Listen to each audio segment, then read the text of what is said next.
Bismillahirrahmanirrahim. Assalamualaikum warahmatullahi wabarakatuh. Alhamdulillah. Assalatu wassalamu ala asrafil anbiya wal mursalin wa ala alihi wa sahbihi ajma'in. Amma ba'du. Rabbi shrah li sadri wa yassir li amri wahlul 'uqdatam min lisani yafqahu qawli. Baik, kita akan mulai pertemuan kita untuk mata kuliah Internet of Things ya. Jadi untuk mata kuliah ini kita akan laksanakan secara full daring. Jadi materi bisa Anda pelajari di e-learning, kemudian tugas-tugasnya juga sudah saya siapkan di e-learning. Oke, kita akan mulai dari introduction ya. Perkenalan. Oke, perkenalan Internet of Things ya. Saya yakin Anda semua sudah mendengar apa itu Internet of Things ya. Nah, ada dua kata di sini ya, ada internet, ada things. Nah, apa itu internet? Ya kita udah tahu ya, internet adalah jaringan komputer global yang mana bisa digunakan untuk mengirim data tanpa terbatas ruang, tanpa terbatas waktu. Kapanpun kita bisa mengirimkan data kita kemanapun. Ya. Sedangkan things di sini, things itu dia mengasosiasikan kepada perangkat elektronik pada umumnya ya, yang memiliki fungsi spesifik. Misalnya ada lampu, ada CCTV, kulkas, AC, pompa air dan sebagainya ya. Jadi fungsinya spesifik, bukan komputer ya. Jadi kalau komputer kan bisa kita pakai macam-macam. Kalau yang ini dia perangkat elektronik yang dia fungsinya spesifik ya. Ya lampu fungsinya apa sih? Ya untuk menerangi, apalagi fungsinya kan gitu ya. Oke, jadi Internet of Things itu adalah jaringan dari berbagai perangkat fisik ya, elektronik tadi yang terhubung ke internet agar mereka bisa saling berkomunikasi, berbagi data, dan melakukan tindakan secara otomatis. Ya, oke, seperti apa itu? Kita akan lihat. Internet of Things itu juga dapat dikendalikan melalui jarak jauh kalau kita mau intervensi secara manual ya, yaitu melalui jarak internet atau melalui WiFi atau Bluetooth atau 5G ya, GSM. Jadi kita nggak perlu datang kemudian pencet tombolnya. Di Internet of Things kita cukup mengendalikan melalui aplikasi di HP ya.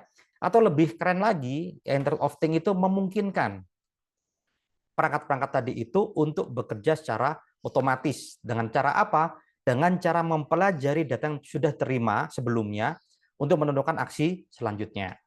Nah, jadi misalnya nih, Anda biasanya jam 5 pagi Anda bangun, kemudian langsung matikan lampu teras misalnya. Setiap hari sekitar kurang lebih jam 5 pagi Anda bangun untuk matikan lampu teras. Nah, maka data itu bisa dipelajari oleh IoT. Sehingga setiap jam 5 pagi kurang lebih, maka dia akan otomatis mematikan lampu teras dan Anda nggak perlu lagi melakukannya.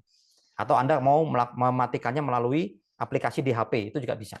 Ya, oke, itu kerennya. Nah, sekarang penerapannya. Penerapannya itu Internet of Things ada banyak sekali ya. Ada di smart home, contohnya misalnya smart thermostat. Itu AC ya, smart AC. Dapat menyesuaikan suhu ruangan berdasarkan pembelajaran dari kebiasaan Anda. Misalnya Anda itu suka di suhu antara 22 sampai 24 derajat, misalnya suhu ruang ya. Nggak terlalu dingin, nggak terlalu panas. Nah, kemudian Anda menyalakan AC-nya itu setiap hari kurang lebih pukul 4 atau 5 sore ya setelah Anda pulang dari kampus. Nah, nanti dia bisa belajar.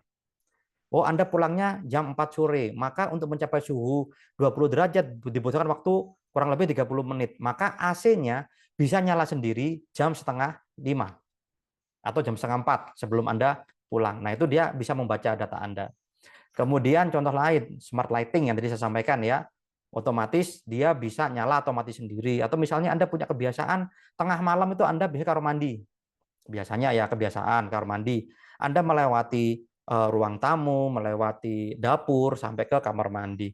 Nah, itu terjadi terus seperti itu bisa dipelajari oleh lampu-lampunya tadi. Jadi ketika tengah malam, jam-jam tertentu dia akan nyala sendiri. Lampu ruang tamu nyala, lampu lampu apa namanya? Dapur nyala, lampu kamar mandi nyala otomatis. Itu bisa seperti itu. Dimungkinkan ya. Kemudian smart farming. Smart farming ini contohnya adalah smart irrigation system ya. Jadi kita bisa pasang IoT untuk mengotomatisasi penyiraman. Jadi tanaman itu kan kalau dia terlalu banyak air dia jadi busuk. Kalau kurang air dia jadi kering. Jadi ada optimalnya. Nah, kita pasang sensor kelembapan tanah, kita cek oh kalau tanaman ini padi misalnya cocoknya itu dia kelembapannya sekian. Ketika kelembapannya kurang dari itu, maka otomatis dia akan menyalakan pompa air untuk menyiram padi Anda sehingga dia bisa tumbuh optimal, tidak kekurangan atau kelebihan air ya. Kalau kelebihan air dia busuk biasanya.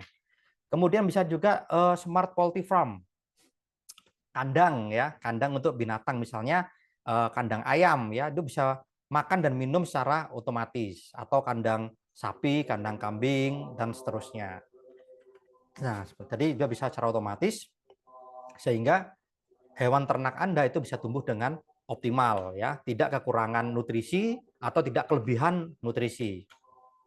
Nah, kemudian yang lain di mana lagi? Ada di smart city. Itu kita bisa membuat pengelolaan sampah secara otomatis. Jadi kalau yang selama ini misalnya Pak sampahnya itu yang dorong-dorong gerobak itu ya, itu kan dia kan keliling nih, keliling di area yang sama, jalur yang sama selama setiap hari misalnya. Padahal belum tentu di rumah-rumah yang dilewati sama dia itu sampahnya sudah penuh. Atau sebaliknya, ada rumah-rumah tertentu yang sudah penuh duluan sebelum jadwalnya dia dilewatin. Nah, itu kita bisa membuat tempat sampah otomatis. Kalau dia udah penuh, dia akan memberi alert, memberi pesan kepada Pak sampahnya. Sehingga Pak sampahnya itu jalan dia efektif. Dia tidak melalui jalan yang sama terus, tapi dia hanya mengambil tempat-tempat yang memang sudah waktunya diambil. Nah, itu jadi efektif. Kemudian manajemen traffic. Misalnya nih, kalau apa namanya lampu merahnya itu dia tidak berdasarkan waktu. Kalau di kita kan pakai waktu ya, ada timernya gitu kan. Nah, tapi berdasarkan apa? Antrian kendaraan. Kalau antrian kendaraannya dia itu panjang, maka lampu merahnya sebentar saja. Dan sebaliknya, kalau antrian dianya sedikit, lampu merahnya agak panjangan dikit, nggak apa-apa. Sehingga apa? Jalan itu optimal.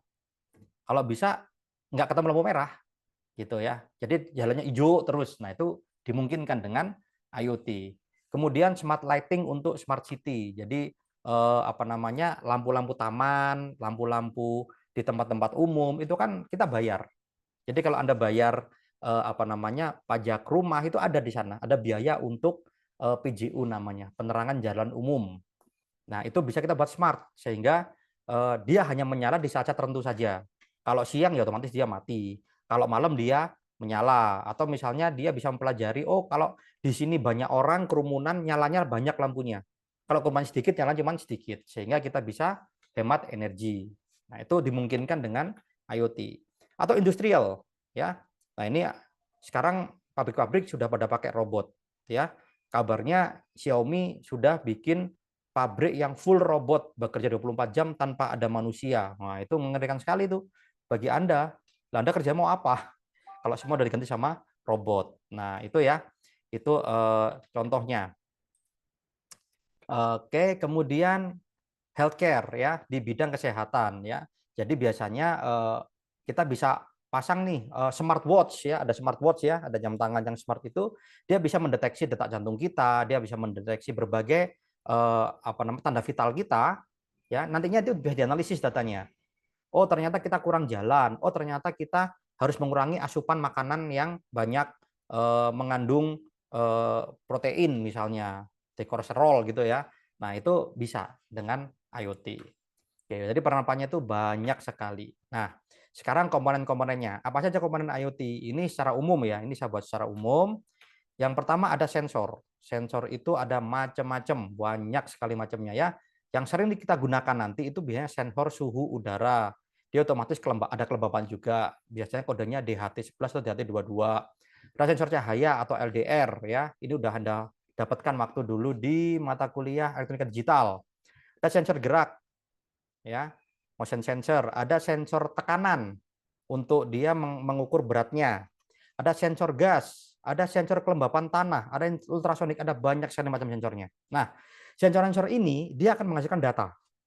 Datanya akan diolah oleh prosesor, ini sebutnya prosesor ya.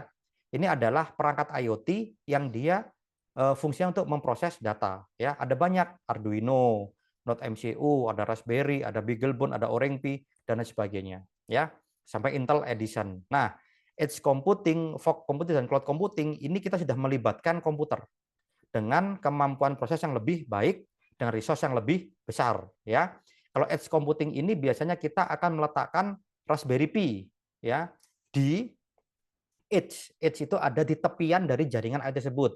Maka biasanya perangkat edge computing ini di satu sisi dia terhubung ke jaringan IoT, di sisi yang lain dia terhubung ke internet untuk kita kontrol atau untuk kita proses lebih lanjut datanya. Nah, seperti itu. Kemudian edge computing kita bisa konekin dia ke fog computing. Lah, fog computing ini dia kita bisa katakan sebagai sebuah server yang ada di internet, ya, server yang ada di internet. Kemudian dia menerima data dari edge untuk diproses lebih lanjut. Karena dia server, maka resource-nya dia lebih besar, lebih baik daripada yang edge computing. Atau sekalian aja kita pakai cloud computing, resource-nya kita bisa mainkan di sana. Kita bisa tambah CPU-nya, kita bisa kurangi memorinya, dan sebagainya, sesuai dengan kebutuhan kita. Oke, kemudian setelah sensor prosesor, ada lagi namanya aktuator. Nah, aktuator ini adalah perangkat-perangkat yang bisa kita gunakan untuk hasil dari ini, pemrosesan data. Misal motor listrik, ini biasanya kita gunakan untuk apa? Untuk memutar, untuk mutar sesuatu. Misal kita mau buka pintu, tutup pintu, nah itu kita bisa pakai motor listrik. Solenoid ini dia apa ya, bahasa Jawanya itu grendel, tahu grendel ya? Slot. Nah, cuman dia gerakannya dia itu pakai elektronik. Kita kasih arus dia nutup, kasih dia buka atau sebaliknya. Itu bisa kita setting. Kemudian servo. Kalau servo ini dia bedanya adalah dia bergeraknya per, kalau nggak salah itu 7 atau 3 derajat. Ada derajatnya. Jadi kita bisa memutar dia sekian derajat. Nah, kalau motor listrik itu dinamo. Kita kasih arus, ya dia muter. Ya gitu aja. Kalau servo berapa derajat? Dia bergerak tek tek tek. Nah, gitu ya. Kemudian ada katup hidrolik. Nah, di sini biasanya untuk mengontrol aliran air, ya berapa tetes. Nah, itu ada aktuatornya. Ada relay. Nah, ini yang sering digunakan biasanya karena kita akan mengendalikan perangkat listrik dengan arus AC. Relay itu saklar elektronik, ya. Jadi tadi kan ada cerita tentang bagaimana cara mematikan dan menyalakan lampu secara otomatis, kita pakai relay. Jadi kayak Anda tekan saklarnya lampu, tapi ini kita pakai elektronik. Buzzer ini speaker, ya kita bisa buat dia bunyi untuk alarm biasanya. Tweet tweet tweet. Nah itu pakai buzzer. Kalau LED itu ya lampu LED untuk indikator biasanya. Oh sekarang dia lagi on, oh sekarang dia lagi off. Nah itu kita bisa pasang gitu. Nah untuk menghubungkan dari sensor ke prosesor, kemudian prosesor ke aktuator, itu kita menggunakan jaringan komputer. Ya jaringan komputernya, protokolnya ada banyak, ya. Ada, kita bisa pakai tadi ya, ada pakai WiFi, ada pakai Bluetooth bisa, kita bisa pakai GSM, 5G bisa, atau ada jaringan komputer yang khusus dikembangkan untuk IoT. Ada namanya Zigbee, ada namanya LoRa, dan lain sebagainya. Ya, itu memang jaringan yang dikembangkan khusus untuk si IoT. Nah, protokol aturan komunikasi datanya itu ada banyak sebenarnya, tapi yang umum digunakan ada dua, yaitu MQTT sama CoAP, ya. Tadi biasanya sering banyak pakai MQTT. MQTT itu dia menggunakan mekanisme publish dan subscribe. Nah, nanti kita akan belajar MQTT, ya. Kemudian sekarang tantangannya. Tantangan yang pertama, security and privacy, ya. Memastikan data dari perangkat IoT tidak disalahgunakan. Contoh kayak tadi yang saya cerita tadi. AC Anda bisa mendeteksi keberadaan Anda. Anda sukanya suhu apa? Lampu Anda bisa mendeteksi keberadaan Anda. Bagaimana jika data itu dicuri sama orang? Sehingga dari data AC tadi, oh ternyata AC itu nyalanya jam sekian, mati jam sekian. Maka orang itu yang dapat data AC tadi, dia bisa tahu Anda ada di rumah jam berapa, Anda keluar dari rumah jam berapa. Ya enggak? Nah, gitu ya. Atau yang lampu tadi, ya. Oh, berarti jam segini Anda itu keluar dari kamar. Nah, itu kalau data Anda disalahgunakan. Nah, itu contohnya ya. Kemudian scalability. Jadi pengelolaan banyak perangkat yang tergabung dalam jaringan IoT itu merupakan satu tantangan tersendiri. Ya, kebetulan ini juga riset saya untuk disertasi ada di sini. Bagaimana kita bisa memanage perangkat yang banyak itu dengan mudah. Nah, gitu ya. Karena apa? Perangkat IoT itu dia bekerja menggunakan pada umumnya ya baterai. Ya. Bagaimana kita meminimalkan konsumsi baterainya tadi? Misal kita punya sawah 10 hektar. Tahu ya 10 hektar ya, besar sekali kan sawahnya kan. Kita mau buat smart irrigation system. Kita pasang beberapa sensor di sana. Nah, sensornya ini kan dia harus nyala sendiri. Kita pakai baterai, kita pakai solar panel misalnya. Nah, bagaimana caranya agar sensor-sensor ini itu dia bisa awet seawet mungkin waktu hidupnya dia.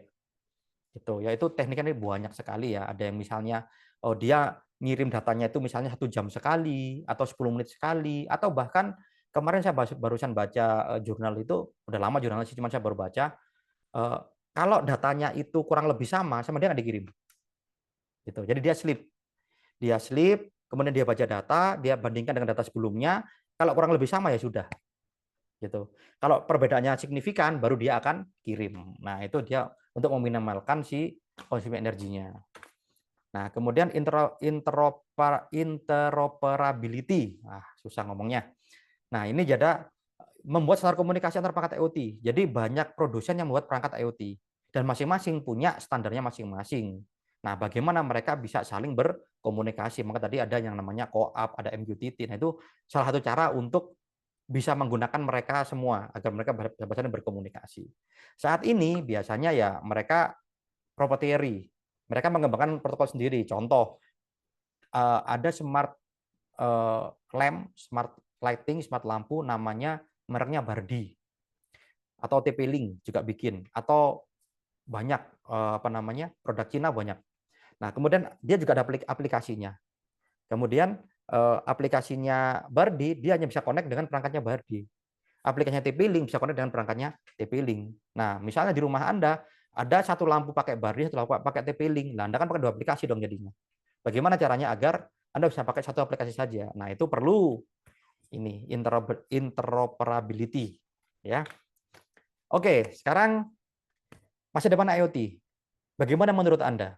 Ya, apakah IoT ini positif atau justru negatif? Ya, seperti yang tadi saya sampaikan, data Anda bisa dicuri. Oh, orang lain bisa mengawasi hidup Anda. Nah, begitu. Ataukah dia positif? Oh, ini membantu sekali, Pak. Kita bisa jadi pemalas. Nah, gitu ya. Kita bisa jadi melakukan segala secara otomatis. Gitu. Rumah saya otomatis terkunci. Rumah saya bisa otomatis nyala lampunya. Rumah saya bisa otomatis menyalakan AC. Kulkas saya itu sudah ada ya, smart refrigerator.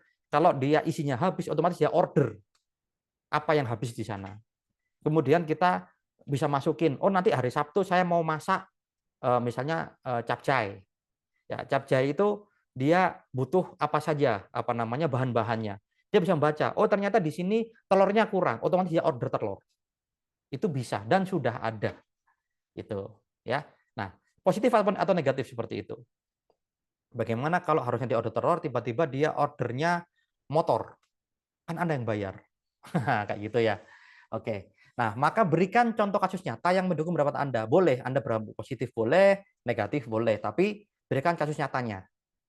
Apa yang mendukung pendapat Anda, ya. Nah, kumpulkan jawaban tugas Anda di e-learning pada tugas 1. Sudah saya siapin di e-learning, silakan Anda upload di sana. Oke. Demikian untuk materi perkenalan IoT ini cukup singkat memang, tapi di sini adalah hanya untuk sekedar mengenalkan bahwa oh, inilah IoT. Sebelum kita masuk lebih dalam kepada bagaimana kita membuat perangkat IoT kita sendiri. Oke, demikian dari saya. Sampai jumpa lagi nanti pada pertemuan selanjutnya. Terima kasih. Wassalamualaikum warahmatullahi wabarakatuh.